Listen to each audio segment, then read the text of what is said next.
Hello and welcome to CricketOMania. This cricket test match or test series in England, when someone says how's that, that's all it's going to be. There is no decision review system that's going to be working, unlike other test matches or matches, and the umpire's word will be final. The question we are asking today is this something that's going to work? And with me, my co-anchor Ayaz. Memon. Also joining us is test cricketer Cheta Chauhan, and we are trying to understand whether the DRS or the decision review system is something that should be there or not, and if not, or if so, why so? Ayaz?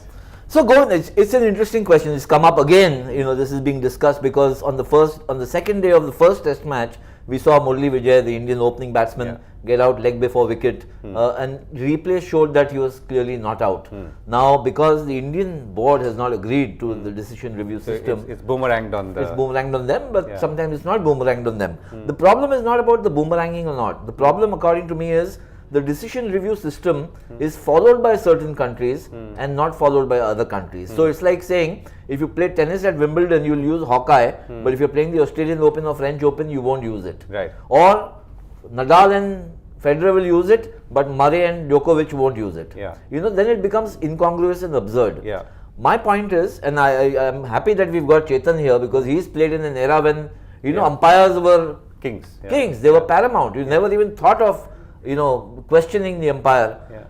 The point is that you're using technology. If it is being used for certain matches, and if you don't use it for certain matches, then there is an imbalance which is created, and I don't think it is fair finally. So either we say we will not use it in any match till everybody is happy about the technology. The problem is the Indian Cricket Board is not convinced about the technology, and there is good reason for that. There have been some flaws which have been shown up in Hawkeye and some of the others. Are you talking about the 2011 match or the Ian Bell? Yes, that and several other times. Several other times it has happened that the technology has been shown up. But let it be a level playing field. Right. So Chetan, let's get your views here. What's your sense on this whole decision review system approach? And in your mind, should it be there or not be there? See, I am of the firm believer that the technology is improving every day, and science is improving every day, and in every field we use the latest technology. So if a technology is available to us, even in cricket and also in the reviewing our decisions, why not use it? Because what I feel is there is so much at stake at the moment. I am not talking about money alone. But we are talking about, as a cricketer, I am talking about as career of people, whether it is a bowler or a batsman. A batsman gets a bad decision, and if the whole world knows that the person is not out, but still he is given out and umpire's decision is final. If there is no review system, well, he loses out on performance, and maybe, if it's a crucial inning, maybe he loses out in his career, or maybe he gets dropped from the side. So what I believe is, if the technology is available, the DRS is available, we should use it. Well, there may be an argument that it is about 96% correct or whatever, but a 96, according to me, is very good percentage. So if 96% or 95% is available, we should use it. We should continuously use it. Right. So, do you feel, Chetan, that in this case, the only problem that DRS is not being used consistently is because India is the one which is obviously objecting to it? Other countries are quite comfortable? I really don't know what is the reasoning behind, and what is the logic behind. Because if the DRS is available, it is going to be the same for the home team as well as for the tourists. See, it will be the same for India as well as any other country against whom we are playing, whether at home or outside. Right. Maybe the cost involved is slightly more. That's what I've been told, that the cost involved of using the DRS is exorbitant. But then, when we are playing with crores of rupees, you see, and thousands and thousands of dollars, see, which is at stake, and cricket becoming commercial completely, I think we should just use the technology. That's what I think. So, just to put it in perspective, I think what Chetan says is right. The one part of the problem is the high cost of that technology. So, if you've got India versus England, both boards are rich enough to have the technology in place, or Australia versus England. But suppose you have a test match involving Zimbabwe versus Bangladesh or Pakistan versus Sri Lanka, and both boards are not rich. So what happens? And the argument is that they cannot afford it, so they will not use it, and then we are back But to has square that A. happened already? So it has happened. Okay. They've both decided not to use technology because they just cannot afford it. So I feel, and this has become very important now. Why I think this issue is even more important now currently is because the BCCI chief N. Srinivasan is now the chairman of the ICC. The ICC, therefore, as you know, as a body which kind of controls the sport, should be seen to be even-handed, and the BCCI may have objected, but Srinivasan as chairman of the ICC needs to take a far broader and a more holistic view. Where the cost implications are concerned, as we all know in every facet of life, technology becomes cheaper as we go along. So you're saying greater use will lead to Greater use will lead to it, until such time, it is the ICC should use its muscle to raise sponsorship, like they've done for neutral umpires. Neutral umpires are paid a salary by the ICC. The umpires are drawn from various cricketing countries and asked to officiate anywhere in the world. Obviously, the technology is, I think it costs about $60,000 a day now. Right. Wow. Okay. So, Chetan, let me ask you a question which is a little more on merit, right?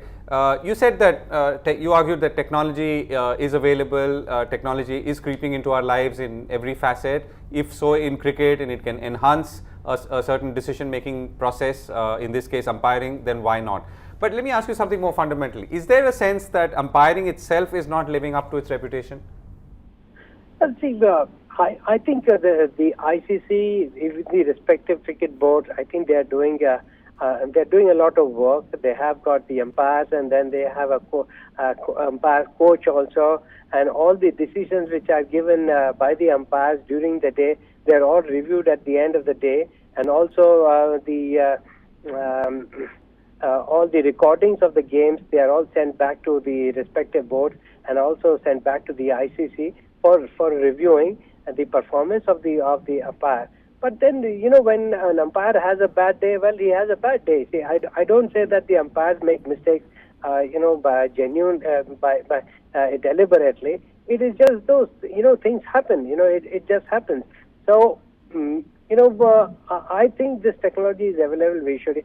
As far as the cost is concerned, I agree with you that, when you're playing weaker teams, well, the cost may, some of the boards may not be able to afford the cost of the technology. But then let the ICC come in the middle. Let the ICC come in the middle, and just as we were discussing, the neutral umpires. You see, that also brings in a lot of cost. So we never thought of neutral umpires, and it went on for a long time that, people like Imran Khan or people like me also, we were always propagating that there should be neutral umpires, and they have now come. They have become part and parcel of the game now. So similarly here also. As it is, it's not is that we are not using the technology of decisions myself. And I remember in my entire career, about 40 test matches I played for India. I just got benefit of doubt. I got only one, I remember, in Australia.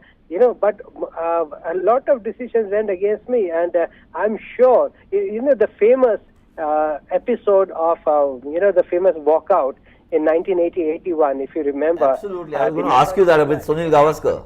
Yeah, with Sunil Gavaskar. I thought he had hit the ball. He had hit the ball of Dennis Lilly's bowling.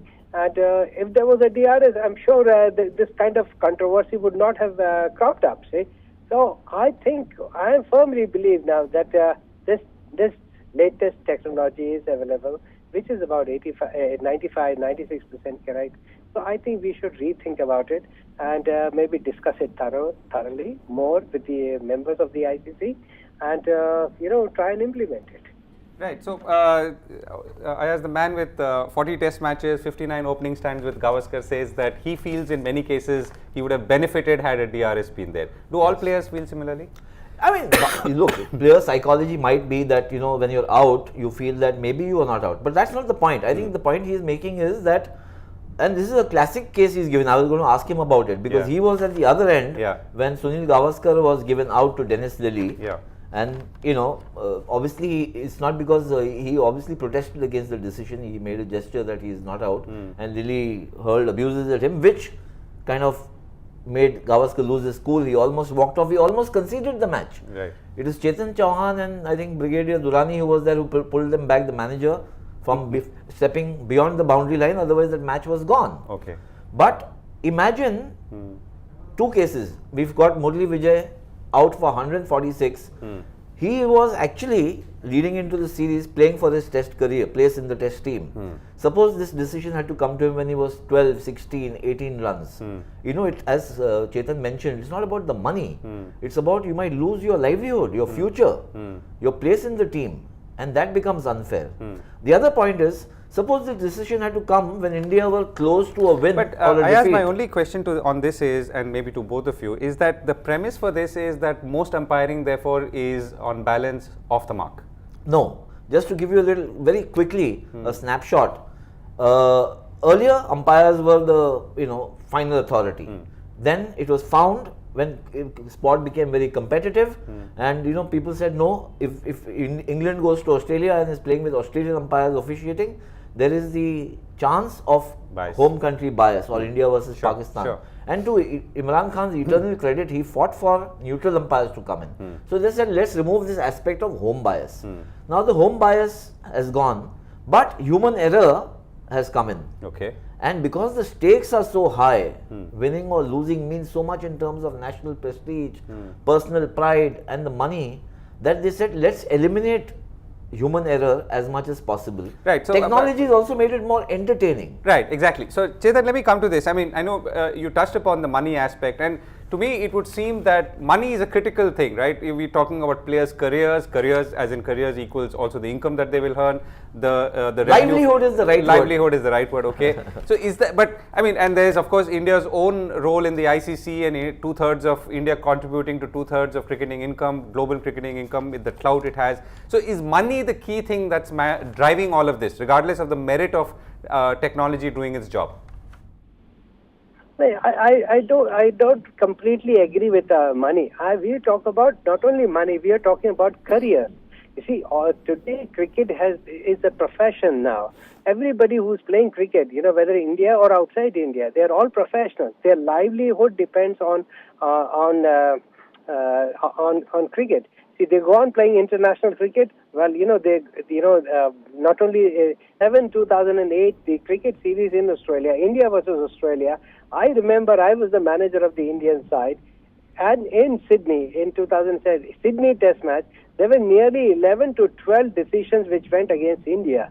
Had the DRS been there, I'm sure we would have won that Test match. Not to leave aside money part, we are talking about honor of the country. We are talking about the prestige of the country, and the series would have been different. Instead of India losing 1-0, we would have won that series 2-1. See, so the entire one or two decisions can completely affect the nature of the game, and also can affect the result of the not only the one Test match or one inning, but of the entire series. So because of that, I would say the technology is available. And you're saying that from your own test experience, in your feeling, I mean, we are obviously assuming that you're being objective here. In your feeling, it's only on one occasion perhaps you got the benefit of doubt, and on more occasions you've not got the benefit of doubt, or it's worked against you, a poor decision. Yeah. I would say, see, leave aside person. Let's leave Chetan Chauhan out. What we are talking about is to get correct decisions. You see, that is what we are talking about. The correct decisions. Whether it is, if a wrong is done by the umpire, because we have to understand the mentality and the situation of the umpire. He gets fraction of a second. He creates a sort of what do you call it? A video sort of a thing inside his brain, and then he takes a decision. See, he thinks and he takes a decision. So that split of a second, he can go wrong. See, and this technology which is there, if the decision can be corrected, I think why not go for it? That is what is my view. Right. So, as what's that looking? I mean, Yeah, so, you so know, this series is going to go without DRS, obviously. Yes, because Yeah. the BCCI has not agreed. BCCI says you get the technology improved to an extent where there is no scope for error, which means it's going to be very difficult to have 100% error-free. But we could separate it like between leg before wickets and non-leg before wicket We've decisions. tried that once when we said everything except leg before wickets, will be reviewed or DRS will be applied. It didn't seem to work to the Indian players' satisfaction, and therefore, because the board is so powerful, I think they've taken a position that do what you want. We are not agreeable. Now, my point is that your BCCI chief is actually the chairman of the ICC, who's also controlling, in a sense, or overseeing matches between England and Australia. Yeah. And the advice there is, yes, go ahead with DRS, but every time India plays, no, don't go ahead with DRS. So I think, look, what technology has done, slow-mos, hotspot, sneakometer, they've also made viewership so much more delightful. But with the delight also comes these, decisions, awkward situations where the umpire has made a mistake and nothing is being done about it. Yeah. Football had the same problem till the last World Cup. Yeah. Where Hawkeye was not used, and then they found that the ball hit the top bar, the horizontal bar, lobbed inside, came out, it can happen, and it was not given as a goal. So even FIFA has accepted to Hawkeye after great reluctance. I think where technology is available and all countries are agreeable, then the pros and cons apply to all countries exactly the same way. Right. So you're saying, okay, so as the march of technology happens, as more countries adopt it for different sports, then why not cricket? And I think between you and me, my understanding is that a majority of the Indian players, an overwhelming majority of the Indian players actually prefer technology, because Chetan himself said from personal experience, he feels actually he's lost out more than he has gained by the umpires. Right. Right. So if that's the feeling amongst the vast majority of the players, I think it makes just sense to have it all pervasive. And Chetan, you feel that in going forward, even if there is a cost, the cost is something that will get evened out, and people should really focus on the benefit of DRS as a system to make the game more interesting and more accessible in some ways to audiences. Yeah. See, if you go on, as was being discussed, I heard, the more the technology is going to be used, I'm sure in times to come, people will start using, they'll do more research and it will become cheaper. So, if it becomes cheaper, why not use it? And at the same time, if ICC can come in the middle, can bear the cost, I'm sure the money can be managed. It's not just that the money cannot be managed. So I think, this should be, rethought should be given about this, and also, as I said before, let the different boards discuss this thoroughly, rethink about it, and start using it. Right. Thank you very much, Chetan. And Ayaz, last word. Clearly, Chetan is for it, and he's a man who's been through many seasons. And many. The anomaly and the tests, irony, Govind, is that when you go move away from a bilateral contest to say an ICC event, like for instance the World Cup, the DRS is being used there. Yeah. And there is no choice. All countries have to use it. It's only in the bilateral series when India is playing. And more fundamentally, you said the point is people should get over their fears. They have to get over their fears. They have to get rid over their compunctions. And be ready for a new world. They have to be ready, because in any case it is being used. It's just not being used, everywhere. Yeah. Which to me seems actually quite silly. Right. Ayaz, thank you so much on that note. Very interesting discussion on CricketOMania. Should a decision review system be used? The present series in England has obviously got off without it. Hopefully, if all the voices you just heard, including of Chetan, Chauhan, Ayaz, and many others come together, you will see it being used in forthcoming matches involving India, of course. Thanks so much for watching CricketOMania. We're going to be back.